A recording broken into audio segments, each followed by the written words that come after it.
انہوں نے ایک ایک کر کے ان چیزوں کے اوپر بتایا. پھر انہوں نے یہ بھی کہا کہ ہماری جو وزارت خارجہ ہے اس کا جو بیان ہے یا انٹرویو ہے اس کو آپ پڑھ لیں, آپ گمراہ ہونے سے بچ جائیں گے, ایرانی موقف آپ کو وہاں پہ مل جائے گا. انہوں نے کہا جی کہ امریکہ جھوٹے بیانیے کے ذریعے جنگ میں کامیابی حاصل نہیں کر سکتا اور نہ ہی مذاکرات میں کسی نتیجے پہ ایسے وہ پہنچ سکے گا.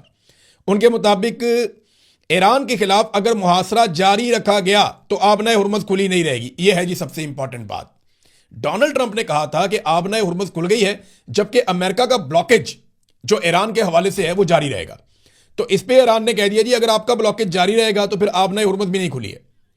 تو اب امریکہ کو پہلے بلاکیج ختم کرنا پڑے گا. ڈونلڈ ٹرمپ ایسا آدمی ہے, وہ صبح اناؤنس کر سکتا ہے, یعنی وہ آج کے دن میں اناؤنس کر سکتا ہے کہ جی میں بلاکیج ختم کر رہا ہوں, آبنۂ ہرمز بھی کھلی ہوئی ہے, اب بلاکیج رکھنے کی ضرورت کوئی نہیں ہے. تو وہ فیس سیونگ لینے کی کوشش کرے گا, لیکن اگر وہ اس کو ڈیلے کرے گا تو یہ ان کے لیے ایک اور شرمندگی کا باعث بن جائے گا. لیکن جو سب سے بڑا دعویٰ تھا ڈونلڈ ٹرمپ کا, دیکھیں 2 بڑے دعوے کیے نا ڈونلڈ ٹرمپ نے, یہاں پہ تو انہوں نے 7 بتا دیے, گنوا دیے کہ 7 دعوے 7 کے ساتھ غلط ثابت ہو گئے ڈونلڈ ٹرمپ کے. لیکن ہم 2 بڑے دعووں کی بات کرتے ہیں اس ویلاگ میں. پہلا بڑا دعویٰ جو ڈونلڈ ٹرمپ نے کیا وہ یہ ہے کہ آبنۂ ہرمز کھل گئی ہے مکمل طور پہ سب کے لیے اور ہمارا بلاکیج جاری رہے گا. ایران نے کہا نہیں, آپ کا بلاکیج ہوگا تو آبنۂ ہرمز بند رہے گی, اور آبنۂ ہرمز کھلی ہے ایران کے زیر کنٹرول.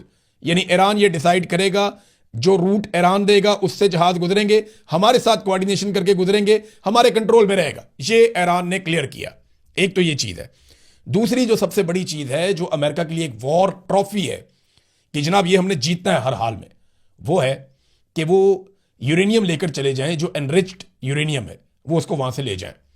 اب اس کے اوپر جو سٹیٹمنٹ ہے وہ میں آپ کو پڑھ کے سنا دیتا ہوں تاکہ زیادہ کلیئرٹی آ جائے. وہ جو سٹیٹمنٹ ہے اس کے اندر جس کا لنک شیئر کیا ہے باقر کالیباف نے, وہ سٹیٹمنٹ یہ کہتی ہے کہ Iran enriched uranium is not going to be transferred anywhere under any circumstances. کہ ایران کی جو افزودہ شدہ یورینیم ہے وہ کسی بھی صورت میں کسی بھی جگہ پہ کہیں بھی ٹرانسفر نہیں کی جا رہی, اس کو ملک سے باہر نہیں بھجوایا جائے گا. اور یہ جو اگلا جملہ ہے نا اس پہ ہے سارا زور. اس میں وہ کہتے ہیں کہ just as Iranian soil is sacred so is enriched uranium. وہ کہتے ہیں جیسے ہمارے لیے ایرانی سرزمین مقدس ہے ویسے ہی یہ یورینیم بھی ہمارے لیے ہے. یعنی یہ یورینیم ہمارے لیے ایسے ہی مقدس ہے جیسے ایرانی سرزمین ہمارے لیے مقدس ہے. یہ ہیں وہ 2 چیزیں جو ڈونلڈ ٹرمپ کی غلط ثابت ہوئیں. اب ڈونلڈ ٹرمپ کو اگر یورینیم نہیں ملتی تو ڈونلڈ ٹرمپ اور کیا کر سکتے ہیں؟ اس کے اوپر اگر میں غور کر رہا تھا تو مجھے ایسا لگتا ہے کہ اگر کوئی سلوشن نکلے گا تو وہ یہ ہوگا کہ ایران یہ ساری یورینیم ایک جگہ پہ اکٹھی کر کے ایک انٹرنیشنل طریقہ کار کے تحت اس کو نگرانی میں لے آئے گا کہ جناب یہ وہ یورینیم ہے جس سے امریکہ کو پرابلم ہے. آپ کو یہ لگتا ہے کہ ہم ایٹمی ہتھیار بنا لیں گے, ہمارے پاس تو پہلے ہی فتویٰ ہے کہ ہم نے ایٹمی ہتھیار نہیں بنانے, لہٰذا یہ یورینیم پڑی ہوئی ہے اور اس کے اوپر آپ آگے نگرانی کر لیں, اور اس کے اوپر انٹرنیشنل نگرانی کا جو پورا میکینزم ہے وہ اس کے اوپر آپ لگا دیں, اور ہم آپ کو ہر مہینے یا جو بھی ٹائم ہوگا اس کے حساب سے آپ اس کی نگرانی کر سکتے ہیں, آپ چیزیں دیکھ سکتے ہیں. ایران کوآپریٹ کرے گا, لیکن اس کے بدلے میں ایران کے اوپر سے پابندیاں اٹھانی پڑیں گی. یہ ناظرین جو دونوں چیزیں تھیں ان پہ میں نے آپ کے سامنے جو اس وقت ریسنٹ سچویشن ہے وہ میں نے آپ کے سامنے رکھ دی. بڑا دلیری والا سٹیٹمنٹ مذاکرات کے بیچ میں باقر کالیباف نے دیا. کسی بھی جگہ پہ ایسا لگتا نہیں ہے کہ ایران کوئی ہارا ہوا ملک ہے, یا کسی جگہ پہ ایسا لگتا نہیں ہے کہ ایران کو اتنی مار پڑی ہے یا ایران پہ اتنے بم گرے ہیں. بڑی انہوں نے ریزیلینس شو کی ہے, اور ایرانی عوام جو ہے وہ ابھی بھی ڈٹ کر کھڑی ہے. جہاں پہ بھی کوئی چھوٹا سا ایونٹ ہوتا ہے بہت بڑی تعداد میں لوگ نکل کر باہر آ جاتے ہیں. ایرانی فارن منسٹری نے بھی یہ سٹیٹمنٹ دیا کہ یہ یورینیم ملک سے باہر بھیجنا ہمارے لیے کوئی آپشن ہی نہیں ہے. اب آ جائیں ناظرین پاکستان پہ. پاکستان کی تعریف کی ڈونلڈ ٹرمپ نے, اور ڈونلڈ ٹرمپ نے پاکستانی وزیر اعظم کی تعریف کی, پاکستانی فیلڈ مارشل کی تعریف کی. تو ڈونلڈ ٹرمپ نے جو سٹیٹمنٹ دیا انہوں نے کہا جی فیلڈ مارشل بہت اچھا کام کر رہے ہیں, شہباز شریف بہت اچھا کام کر رہے ہیں, ان کی انہوں نے بہت تعریف کی, ماضی میں بھی وہ یہ تعریفیں کرتے رہے ہیں. تو اس پہ شہباز شریف صاحب نے بھی ٹویٹ کر کے ڈونلڈ ٹرمپ کا شکریہ ادا کیا.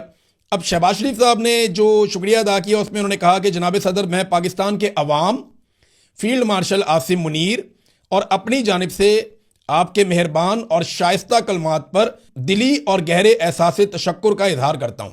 یعنی بہت شکریہ ادا کیا, پاکستانی عوام کی طرف سے بھی شکریہ ادا کر دیا. حالانکہ عوامی مینڈیٹ نہیں ہے ان کے پاس, عوام کی طرف سے شکریہ تو وہ وزیر اعظم ادا کر سکتا ہے نا جس کے پاس پبلک کا مینڈیٹ ہو. ان کو تو ووٹ ہی نہیں ڈالے لوگوں نے, یہ تو زبردستی لا کر ملٹری اسٹیبلشمنٹ نے حکومت میں بٹھا دیے ہیں. تو یہ حقیقت تبدیل تو نہیں ہو جائے گی اس سے. تو میں یہ چاہتا ہوں کہ آپ لوگ کمنٹ کر کے بتائیں, تاکہ ہم وہ کمنٹ گن کے بتائیں گے بھی. آپ اسی ویلاگ کے بعد کمنٹ کر کے ہمیں یہ بتائیں کہ شہباز شریف صاحب نے آپ کی طرف سے ڈونلڈ ٹرمپ کا جو شکریہ ادا کیا ہے, کیا آپ اس شکریہ میں شامل ہیں؟ کیونکہ چند چیزیں میں آپ کے سامنے رکھتا ہوں کہ عالمی سطح پہ یہ پذیرائی ڈونلڈ ٹرمپ کی وجہ سے شہباز شریف کو, عاصم منیر کو مل رہی ہے. لیکن ایک بات ہمیں سمجھنی پڑے گی کہ ڈونلڈ ٹرمپ ایک بڑی عجیب و غریب دلدل میں پھنس گیا تھا. ڈونلڈ ٹرمپ ایک طاقتور ملک کا صدر ہے, وہ خود کو سپر پاور کہتے ہیں اور ان کی یہ کیپیسٹی ہے. انہوں نے ایران کے ساتھ ایک ایسی لڑائی شروع کر دی جس میں ان کے سارے اتحادی ان کو چھوڑ گئے. آج پاکستانی حکومت اس وقت ڈونلڈ ٹرمپ کا ساتھ دے رہی ہے جب عالمی سطح پہ ڈونلڈ ٹرمپ تنہا ہو رہا ہے. اس کے تمام پرانے اتحادی اس سے دور ہوتے چلے جا رہے ہیں, اور اس وقت پاکستانی جو ہیں وہ ڈونلڈ ٹرمپ کے ساتھ کھڑے ہیں. تو ڈوبتے کو تنکے کا سہارا صحیح. تو اب ڈونلڈ ٹرمپ کا بہت برا وقت چل رہا تھا, اس کو ریسکیو کرنے کے لیے کسی کی ضرورت تھی.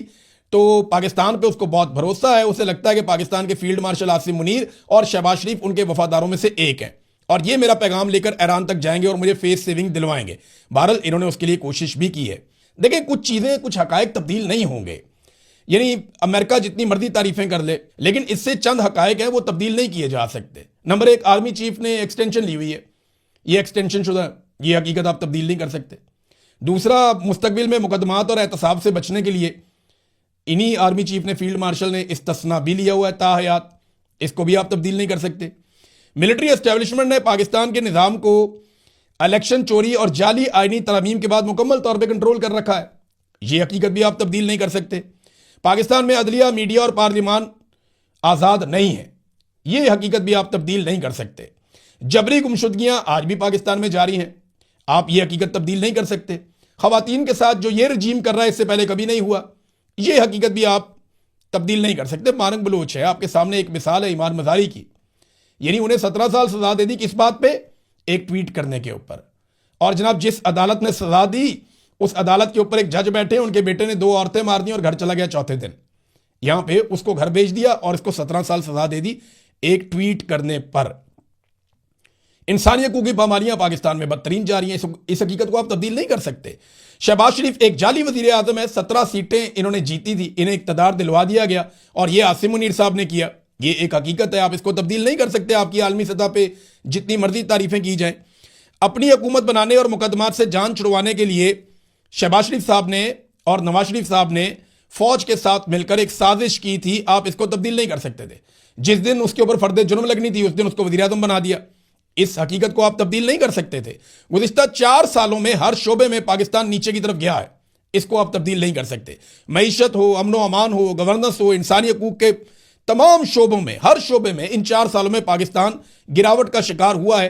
ان حقائق کو آپ تبدیل نہیں کر سکتے.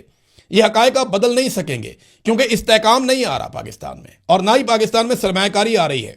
انہیں ملک کی گاڑی کو گھسیٹنے کے لیے قرضے تو مل سکتے ہیں, کیونکہ قرضے دینے والا کل کو قرضے واپس لے لے گا, لیکن کوئی سرمایہ ان کو نہیں دے گا ملک چلانے کے لیے.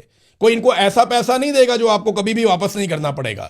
سرمایہ کاری, ترقی اور خوشحالی جو ہے یہ امن و امان اور استحکام کے ساتھ جڑے ہوئے ہیں, اور نہ پاکستان میں امن و امان ہے, نہ پاکستان میں سیاسی استحکام ہے, اور یہ حقیقت ہی رہے گی. آپ دنیا میں جتنے مرضی جھنڈے گاڑ لیں, جب تک آپ پاکستانیوں کو ریلیف نہیں دیں گے اور پاکستانیوں کو انصاف نہیں دیں گے, جب تک آپ پاکستانیوں کے ساتھ ظلم اور زیادتی بند نہیں کریں گے, تب تک پاکستان کے حالات بہتر نہیں ہوں گے, اور لوگ پاکستان کے اندر آپ کو ہیرو نہیں سمجھیں گے. یہ آپ زبردستی جعلی اکاؤنٹس بنا کر, مختلف جگہوں پہ آپ چھوٹے موٹے بچوں کو گھیر کے ان کی ٹیمیں بنا کر, کئی جگہ کے اوپر کچھ ادارے ہیں ان کے اندر بندوں کو موبائل لے کر دیے گئے ہیں کہ تم نے دن رات گالی دینی ہے, ٹویٹس کرنے ہیں, ان کے اوپر انچارج بھی بٹھائے گئے ہیں. یہ سارا کچھ ہمیں وہ لوگ خود بتاتے ہیں بیچارے, جن سے یہ گھٹیا اور گندا کام لیا جاتا ہے. وہ خود ہمیں بتاتے ہیں کہ بھائی جان ہم سے اب یہ کام لیا جا رہا ہے, ہم اس کام کے لیے تو بھرتی نہیں ہوئے تھے اداروں کے اندر, یا اس جگہ پہ ہم یہ کام کرنے تو نہیں آئے تھے, ہم تو اپنے ملک کی خدمت کرنے آئے تھے. یہ ہم سے کس طرح کا کام لیا جا رہا ہے. بہرحال یہ جو مرضی آپ کر لیں, پبلک آپ کے ساتھ کبھی کھڑی نہیں ہو سکتی, یا آپ لوگوں کی نظر میں ہیرو نہیں بن سکتے جب تک کہ آپ پاکستانیوں کا بھلا نہیں کریں گے اور پاکستانیوں کے وفادار نہیں ہوں گے. دیکھیں نا, ہماری عجیب ثالثی ہے کہ انڈیا جو ہے وہ رشیا سے اور ایران سے تیل لے سکتا ہے, ہم نہیں لے سکتے. وہ گیس لے سکتا ہے ان سے, ہم نہیں لے سکتے. یہاں پہ یہ ایک جیو نیوز نے خبر دی ہوئی ہے, یہ میرے سامنے اس کا لنک پڑا ہوا ہے. یہ خبر یہ بتاتی ہے کہ بھارت جو ہے اس نے جو ادائیگیاں کی ہیں ایران کو, وہ چینی یوان کے اندر شروع کر دی ہیں. یعنی ایرانی تیل کے لیے جو بھارت نے ادائیگیاں کی ہیں وہ چینی یوان میں کی ہیں. امریکہ نے بھارت کو ایران سے اور رشیا سے تیل لینے کے لیے چھوڑ دیا, پاکستان کو نہیں چھوڑا. امریکہ نے بھارت کو ٹیرف کے اندر بھی پاکستان سے بہتر ایک مدد دے دی. ہم نے بہت بغلیں بجائیں, بڑا شور مچایا کہ ہمارے پاس 19% ٹیرف لگا, ہمیں بڑا فائدہ ہو گیا. میں صرف ایک سوال کرتا ہوں نا, گورنمنٹ یہ بتائے کہ ٹیرف اگر تھوڑا سا کم آپ کو لگ گیا تھا تو آپ نے ایکسپورٹس میں کتنا اضافہ کیا؟ بھئی اس کا فائدہ تو تب ہوگا نا جب آپ امریکہ کو بہت زیادہ اپنی ایکسپورٹس بڑھا دیں گے. آپ کی ایکسپورٹس امریکہ کو کم ہو رہی ہیں, آپ ٹیرف جتنا مرضی کروا لیں, اس سے کیا فرق پڑتا ہے؟ اس سے تو کوئی فرق نہیں پڑتا. تو بھارت نے تو پھر بھی ٹیرف آپ سے بھی 1% کم کروا لیا بعد میں. تو favourite field marshal Asim Munir ہے, سب سے اچھا وزیر اعظم شہباز شریف ہے, لیکن سارے فائدے ڈونلڈ ٹرمپ نے بھارت کو دیے ہیں. اور یہ ایک حقیقت ہے. جینٹری بیچ آیا تھا, کوئی کہتا تھا یہ ڈونلڈ ٹرمپ کا کزن ہے, کوئی کہتا تھا جناب یہ بہت بڑا آدمی ہے. سینکڑوں ارب پاکستان میں آ رہے ہیں, اربوں ڈالر کی سرمایہ کاری آ رہی ہے, 1% کی سرمایہ کاری پاکستان میں ابھی تک نہیں آئی. احسن اقبال صاحب نے ایک بڑا انٹرسٹنگ سٹیٹمنٹ دیا ناظرین. یہ سٹیٹمنٹ آپ دیکھیں, یہ مجھے تو بہت مزیدار سٹیٹمنٹ لگا. احسن اقبال نے کہا کہ یہ اللہ کی مہربانی ہے کہ وزیر اعظم شہباز شریف کی ایک ٹویٹ سے دنیا کی دولت میں 3.5 ٹریلین ڈالر کا اضافہ ہو گیا. ایک ٹویٹ سے 3.5 ٹریلین ڈالر کا اضافہ ہو گیا دنیا کی دولت میں. پاکستان کی دولت میں کتنا اضافہ ہوا ہے احسن اقبال صاحب؟ دنیا کا وزیر اعظم نہیں لگایا ہوا شہباز شریف کو عاصم منیر صاحب نے, قوم نے تو لگایا ہی نہیں. تو عاصم منیر صاحب نے شہباز شریف صاحب کو دنیا کا وزیر اعظم نہیں بنایا, پاکستان کا وزیر اعظم بنایا. کوئی ایک ٹویٹ شہباز شریف سے ایسا بھی کروا دیں جس سے پاکستان کی دولت میں اضافہ ہو جائے. اور میں آپ کو بتاؤں وہ ٹویٹ کیا ہو سکتا ہے. وہ ٹویٹ ہو سکتا ہے کہ ہم نے ایک جعلی حکومت بنائی تھی, ہم قوم سے معافی مانگتے ہیں, ہم اس حکومت کو ڈیزالو کر رہے ہیں, نئے الیکشن فیئر اینڈ فری ہوں گے, ایک آزاد خود مختار الیکشن کمیشن کے انڈر ہوں گے اور اس تاریخ کو ہوں گے. یہ ایک ٹویٹ آپ شہباز شریف سے کروا کے دیکھیں, پاکستان کی دولت میں اضافہ ہوگا, پاکستان کی عزت میں بھی اضافہ ہوگا. لیکن یہ ٹویٹ کر کے آپ لوگوں نے جانا کدھر ہے؟ کیونکہ جو گناہ, جو ظلم, جبر اور فسطائیت آپ لوگوں نے کر دی ہے, اب اس کا سامنا آپ کو کرنا پڑے گا. آج نہیں تو کل آپ کو بھگتنا پڑے گا جو کچھ آپ نے کر دیا ہے. خواجہ آصف صاحب جیسے ہمیشہ نفرت بیچتے تھے ویسے ہی اب بھی نفرت بیچ رہے ہیں. یعنی ایک مرتبہ پھر وہ عمران خان کے خلاف یہودی کارڈ نکال کر لے آئے, جناب یہ ان کا بندہ ہے, یہ ان کے لیے کام کرتا ہے. وہ دیکھیں کہ یہودی اخبار نے کیا لکھا. ان کو آرٹیکل پڑھنا بھی نہیں آتا. بھائی پڑھو تو صحیح آرٹیکل کو, اس میں بھٹو کا بھی نام ہے, اس میں نواز شریف کا بھی نام ہے, اور وہ ایک ہی جیسا تذکرہ کیا ہوا. دوسرا ایک چیز اور اپنے ذہن میں رکھیں آپ, اس وقت اسرائیل کے ساتھ بہترین تعلقات موجودہ پاکستانی حکومت کے ہیں. یہ پہلی مرتبہ ہوا ہے کہ آپ فلسطین کے حق میں احتجاج نہیں کر سکتے, اسرائیل کے خلاف احتجاج نہیں کر سکتے, گولیاں چل جاتی ہیں پاکستان میں. یہ پہلی دفعہ ہوا. اور فیلڈ مارشل کی پالیسی کی تعریف کی بہت سارے اسرائیلی اخبارات نے, یہ ہم پڑھتے رہے اس کو اور آپ کو سناتے بھی رہے بار بار. اس وقت تو خواجہ آصف صاحب آپ نہیں بولے. یہ بھی پہلی مرتبہ ہوا کہ وزیر دفاع نے اسرائیل کے خلاف 2 ٹویٹ کیے اور دونوں ان کو ڈیلیٹ کرنے پڑ گئے مجبوری کے عالم میں. اور جس طرح ڈیلیٹ ہوئے ہیں نا, وہ میں اس بات کی شدید مذمت کرتا ہوں. مجھے لگا کہ نہیں یہ زیادتی ہے, یہ غلط ہے. لیکن خواجہ صاحب آپ نفرت بار بار بانٹتے ہیں, آپ بار بار نفرت بیچتے ہیں, کبھی مذہب کے نام پہ, کبھی یہودیت کے نام پہ, کبھی اسلام کے نام پہ, کبھی کس نام پہ. بیرون ملک جا کے یہی خواجہ صاحب سٹیٹمنٹ دے رہے تھے کہ ہم بڑے لبرل ہیں, عمران خان بہت مذہبی ہے. پاکستان میں آ کے یہی خواجہ صاحب کہتے ہیں جی عمران خان یہودی ہے اور ہم بڑے مذہبی ہیں. یعنی وہاں کوئی اور چورن بیچتے ہیں. بھائی یہ گلوبل ولیج ہے اس وقت دنیا. اب دنیا ساری کی ساری انٹرنیٹ کے ذریعے سے جڑی ہوئی ہے. 5 منٹ میں ادھر کی بات ادھر پوری دنیا میں جنگل کے آگ کی طرح پھیل جاتی ہے. اب وہ نہیں کر سکتے جو آپ ماضی میں کرتے رہے ہیں. ناظرین اور بھی چیزیں تھیں لیکن میں آپ کے ساتھ شیئر کروں گا نیکسٹ ویلاگ میں. اب تک کے لیے اتنا ہی. اپنا خیال رکھیے گا, اپنے اس چینل کا بھی. اللہ حافظ.